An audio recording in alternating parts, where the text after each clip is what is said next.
Okay.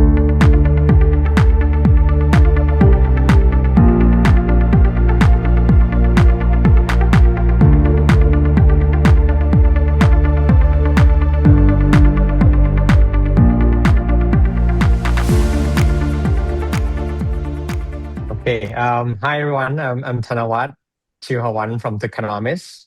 Glad to moderate the sessions here. Well, today we're going to talk about agentic trading and a way to trade. I'm here with Alex from Nansen. Alex, would you mind give you a quick intro about you and Nansen for the audience? Hey, Thanawat. Sure.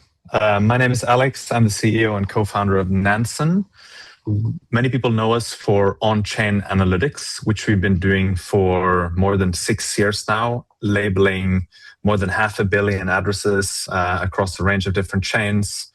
We also are one of the top 10 staking providers in the world. And we are now focused on agentic trading, which we will talk more about in this session. I'm glad to have you here and always pleasure to moderate sessions with you. So now today we're going to learn a lot from Alex himself.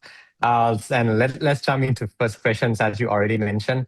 Nansen have been evolving a lot. Like you start with on-chain tracking wallets, data analytics, intelligence, and you're moving toward multiple business. And now you've got more on agentic tradings.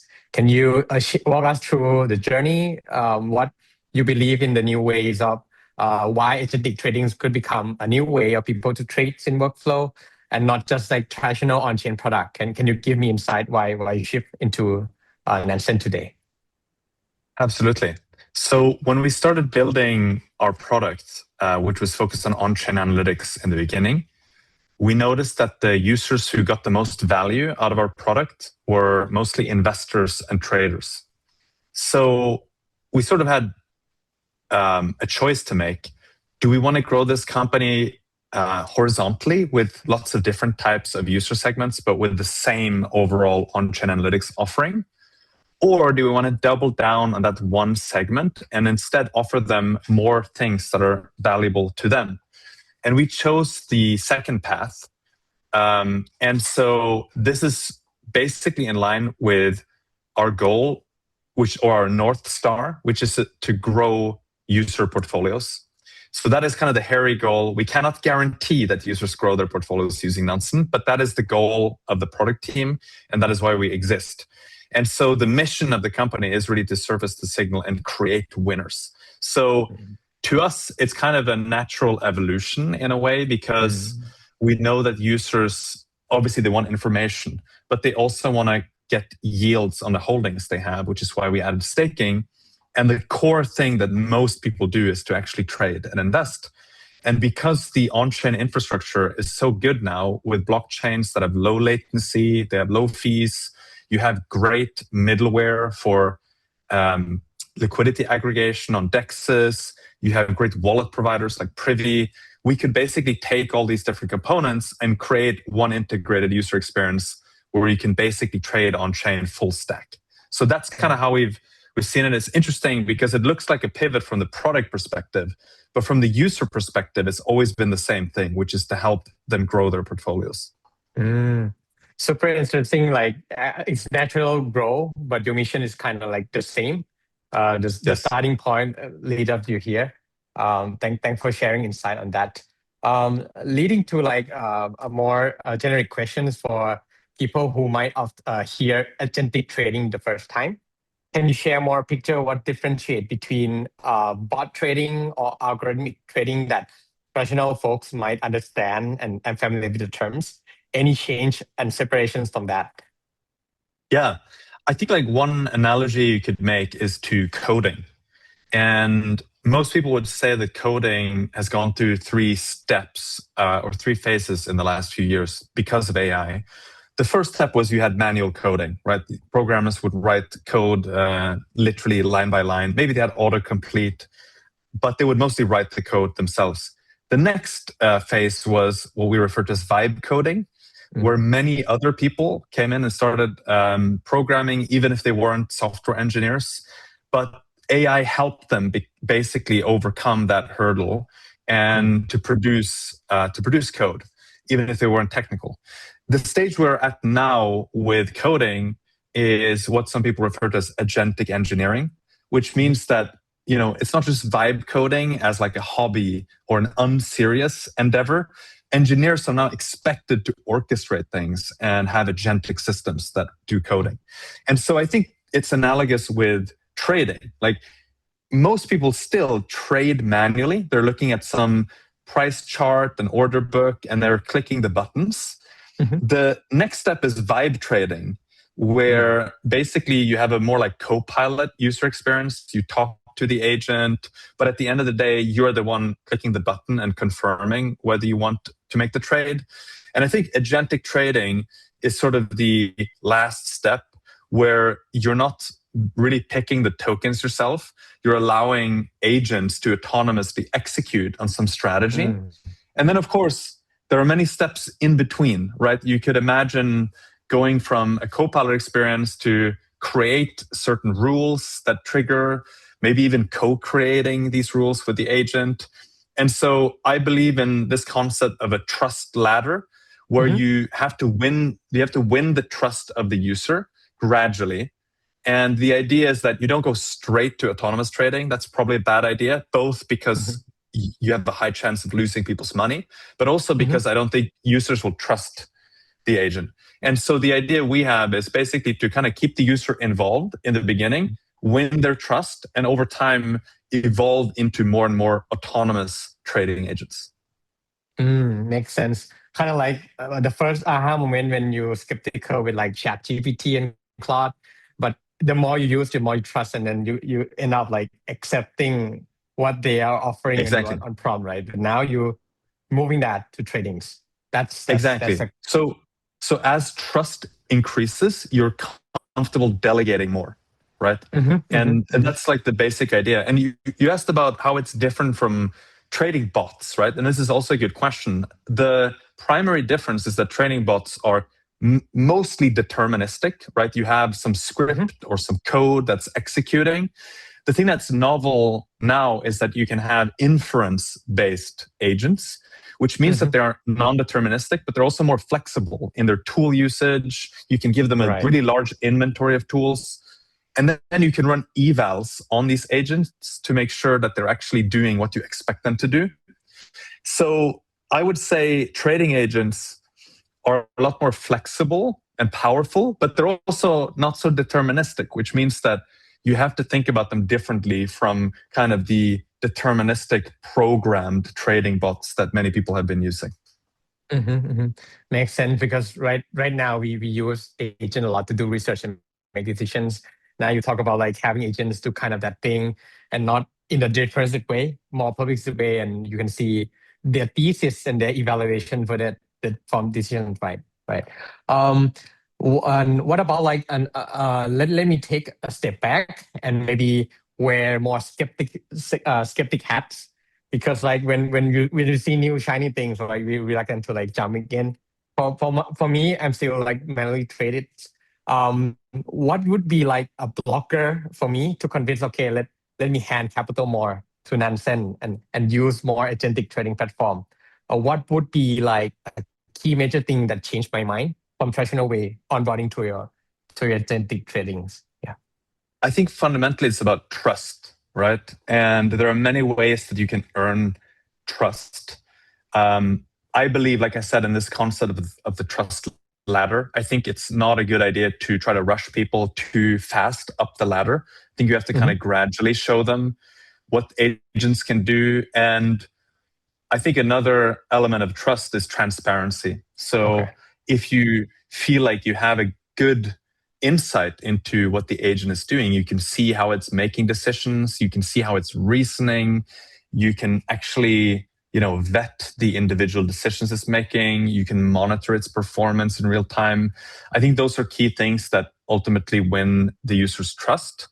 But I also do think that different users will have different trust levels, and probably you have to cater to different types of people at different stages. Just like people use AI more broadly in very different ways. Like some are incredibly trusting and they delegate very actively to AI. Other people are naturally more skeptical and they want to be involved working with an agent. So I think you'll probably have different types of personas who have different preferences. So it kind of depends a little bit on like how skeptical you are and at what stage you are. But generally, I think it's about winning the trust by being transparent and actually showing you that this thing is probably better than you trading manually, which actually at the end of the day is kind of the ultimate test, right? If you equip someone with a trading agent, they should get better trading results than if they don't trade with an agent. And you can sort of test that by just back testing an agent historically, which is something we have a framework for that's in development right now. But you can also let an agent do paper trading where you don't deposit any money, right? And you just let it trade and you can monitor the performance. So I think most people are going to do, like when it comes to autonomous trading agents, most people are going to, first of all, want to back test them. Second of all, want to let them paper trade for a while. And then third, put a little bit of money in and see how it works. And then maybe double down with more funds later. Got it. And probably Nansen provide all that funnel to build trust. That's right. Okay, perfect. I would love to test it out more and dig deep into agentic trading now because tough market. I can't trust myself to do many trade right now. And I think there are a lot of segment into workflow, right? When people execute trades. Normally we do research, like surfacing the data layer. We try to optimize between different strategy, execute, and then do the trade ourselves. There's a lot of step in between. Which area do you think you would want to tackle the trust problem first? I think probably the first place to start is research, which is what we focus on first, right? And the idea here is that agents or LLMs can perform a lot of research and cover a lot of ground really fast. So that's probably the most obvious place where it adds value. If you think of agents as entities that kind of compress human work time somehow, then I think that's probably the main activity you want to start with. Not just because you save time, but also because it's such an important part of investing and trading.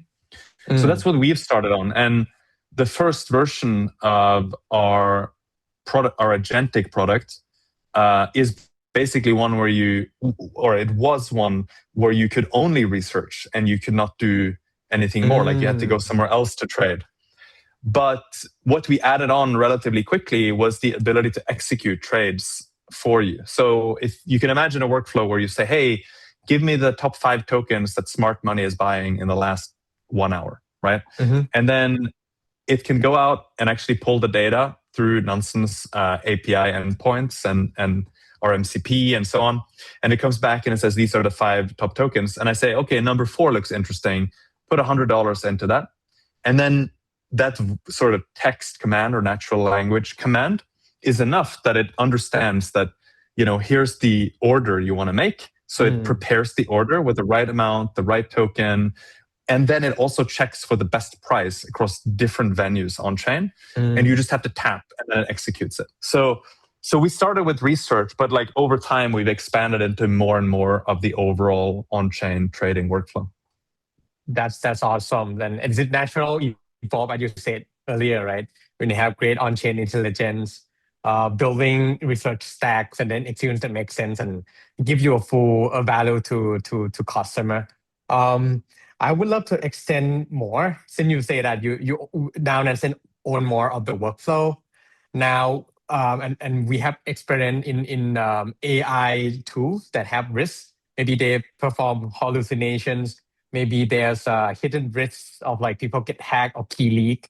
Would be like when you own that kind of workflow, do you see anything that become more dangerous? Or you put any safeguard in place to ensure that user can be precautioned about the boundary and risk?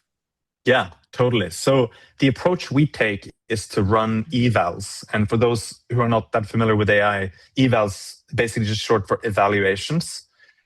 And what it means is that you kind of create sort of tests or exams, if you will, for agents. And then as you make changes to the agent, you see how well it does on the different exams, right? So evals can be run across multiple different dimensions. One example could be what you just said, hallucination. Like test that it does not hallucinate, that it substantiates what it says with real data. And we have a bunch of evals that are created to actually test this, right? Another example is something we call significance. And what I mean by that is, in the beginning, when we didn't have significance tests, the agent did not have common sense understanding of like if something is big or not in trading. And so it might say something like, wow, this token is really on fire. This wallet bought $60 worth of the token. and then you say, well, actually $60 is not that much money, right? That's not really a signal. And strangely, that's something you have to instruct the agent and run evals on to make sure it understands like what is a large amount of money and what is not large. Then there are other evals, like does it use tools correctly? These are more like complex evals, but you can imagine like if the agent has access to our API, does it call the API correctly, and does it parse the response correctly? And then there are other things that you could think of sort of more regulatory or legal oriented evals, where we don't want the agent to give straight up investment advice. We don't want the agent to say, hey, ETH is definitely going up 10% tomorrow. You should buy it. That is a bad response. We don't want the agent to say that. Because first of all, it's like made up, right? It might think so based on some signals, but it doesn't actually know, and it shouldn't give the impression that it knows. So you can run evals to say, does it actually, is it careful in not giving investment advice, direct investment advice? Interesting. So all of these different vectors are basically different evals, and the way we work at Nansen is, if a new open source model drops, right? Let's say recently you had, Quen 3.7 came out, and we will take Quen 3.7 and then plug it into our harness and then run it against all of those evals, and we get a quantitative assessment immediately on whether it was better than Quen 3.6 or Kimi K 2.6 or Sonnet or Opus or whatever. So and then there's a lot of different things you can tweak. It's not just which model you use, right? But that is like basically our approach. We run evals very, very religiously, and we try to optimize our evals constantly. That's amazing job. You guys set up the system to make sure like it protect the user and not just like dumbing to AI and suddenly like someone hacked the models and then shield the tokens through what they trained for, right? Kudos to that. And I believe it including the trust strategies that you mentioned earlier. Having that in place and educating people are going to trust more on that trading system. Yeah, I think the dangerous thing with agentic engineering and vibe coding is that it's very easy to create something that looks pretty good, like it looks like a real product, right? So then the key thing that you can differentiate and compete on, I think, is actually quality, right? Quality is actually still really hard in the agentic era, even if you have great tools that can help you, get quality faster. And so our strategy is definitely to take this extremely seriously. We're playing the long game. The worst thing that can happen is our users lose money, right? As per our North Star. To be very clear, it can happen. Investing in crypto is risky. Yes. So it can happen. We cannot guarantee that you won't lose money. But for us, from the perspective of our North Star and our mission, it's the worst thing that can happen. So taking quality really seriously is very important to us, and running evals on our agents is basically the way that we can quality assure what they're doing. Thanks for that. That made me want to test more and be confident when using. For the audience, if you're skeptical earlier, I hope this clarify all the thoughts on to test on the agentic tradings more.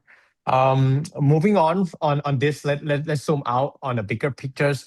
So you believe in agentic trading is going to be the new ways of people investing, consuming the data and delegating to agent to perform it. From your perspective, who do you think might benefit more? Would that be like a smaller retail traders, teams of trader, prop traders, or institutions? Do you think they're going to be level up the playing field or just widen the gaps? What are your thoughts on this? Yeah, people have very different opinions on this. My view is that net, I think retail investors are going to benefit the most because they didn't really have that much to start with, right? If we compare with a hedge fund or a very professional prop trading firm, market making firm, they have a lot of capabilities in-house. They like hedge funds might have, a team of PhDs doing research and all of that stuff. Whereas retail investors have very little. They might have tools like tokenized or Nansen, but they don't really have, people to spar with and people to very diligently perform research at specific cadence or frequency. And they're like human beings, right? So they get lazy, they get emotional. And so I think the overall marginal benefit is going to be for retail investors. That is my belief, at least. And that's why, we are 100% focused on retail investors. Sometimes people think that Nansen is like an institutional product. I don't know if that's something wrong with our branding or marketing, but actually most of our users are retail investors, and That's so amazing. they tend to be more sophisticated retail investors. To be clear, right? These are people who take active trading seriously, and they probably have more money than your average retail investor. I mean, we know that for a fact, but I think the retail investors are going to benefit the most. And it's like, I'm not sure that's true in all areas of AI, because AI also is kind of a centralizing force that can accrue a lot of power to a few entities. But I think in this case, all things considered, probably retail investors are going to benefit the most. And you have to acknowledge that a lot of retail investors lose money today. In fact, if you look at a lot of statistics on, Polymarket, Pump.fun, various meme coin trading products, the majority of people trading crypto actually lose money. And, you could say, well, we should at least make sure that, they have better chances if they use Nansen. And again, there's always going to be risk, but at a minimum, we should make sure that they have better chances when they use Nansen than if they use some other random trading product. Amazing insight. I think the retailers and traders that back then they didn't have like powerful tools. Now they can feel like more hedge fund, leveling the games and be confident in the market. Thanks for sharing the perspective. What about like 12 months ahead? What do you see, including like AI era that booms out and then push out all the tools, all the technology for us to use and leverage crypto market conversions on stablecoin payment. What do you see 12 months ahead on that sort of era?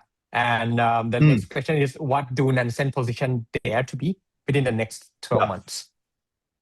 Yeah, so overall, there are kind of three core shifts that we are going through as a company, and I think they represent what we believe about the future. The first I've already talked about, which is the move from analytics to trading, because I think people will want to have an integrated product where they can do everything end to end. And now the infrastructure for on-chain trading is good enough to deliver on that. The two other shifts are basically, a shift going from only crypto to every asset. And so you're seeing this already with prediction markets. That's a good example. With Polymarket, it goes way beyond crypto, right? Even things like mention markets and various almost like insurance-like markets. Then, of course, you have stocks that are being tokenized, commodities. And so the move from like crypto only to everything on chain is a really important shift. And I think this is accelerating now. I think a lot of it is due to Hyperliquid, which has a ton of traction right now. And you'll be pleased to hear that we are releasing Hyperliquid trade execution in Nansen, I think literally today for beta users, and then very soon to everyone within weeks. The third shift, I mean, we've already talked about, but is the shift of humans picking tokens manually to agents picking the tokens, right? And it's hard to say how big of the shift will be on a 12-month horizon. I think if you look at like 24, 36 months, it seems very likely that most people are going to be trading and investing through agents one way or another. Because I think the competitive disadvantage that you will have by trading manually is going to be so great that it's not really worth it. It's a little bit like an engineer who's like insisting to write all their lines of code by hand. You're just not competitive anymore. And so if people have access to like this Iron Man suit, you know, why wouldn't you wear it, right? And so those are probably the three shifts that I see. And maybe the one that I'm excited about all these, frankly, but I think the shift to get more valuable assets on chain in addition to just crypto assets, I think is very exciting, like tokenized stocks. I think is super exciting. Many people in crypto, I think, have been a bit disillusioned in the last few years because crypto has done so poorly. And frankly, there's been so much vaporware and like, you know, crappy projects that should never have had a token in the first place. And then finally, you can trade like real companies as stocks, or at least the tokenized version or the perps version of those stocks. So I'm really excited about that. I think it just massively increases the total addressable market for blockchains. I totally agree. At least that's something exciting that our industry is moving toward too. I believe it's maturing, as you said, and I love the analogy where like if traditional trader persists to do it the own way, like you're competing with those who wear Iron Man suit, right? That's a great analogy for agentic tradings. I think we almost running out of time, so I'll shoot the final questions. Like any final word for the audience, what they should pay attention to, anything from you from Alan and Nansen. Yeah, I mean, I would highly recommend everyone go to the App Store or Play Store and download Nansen AI. You can try it out. You don't have to trade. You can just talk to the agent and see if you learn anything from it. That's the number one thing I would recommend. And we also have, of course, our web app, so you can go to nansen.ai to check that out. And stay tuned because we have a very exciting growth campaign that's coming up in the next few weeks. So it has literally never been a better time to be a Nansen user. Awesome. Thanks, Alex, for your insightful today. And be sure to check nansen.ai app, everyone. Thanks so much.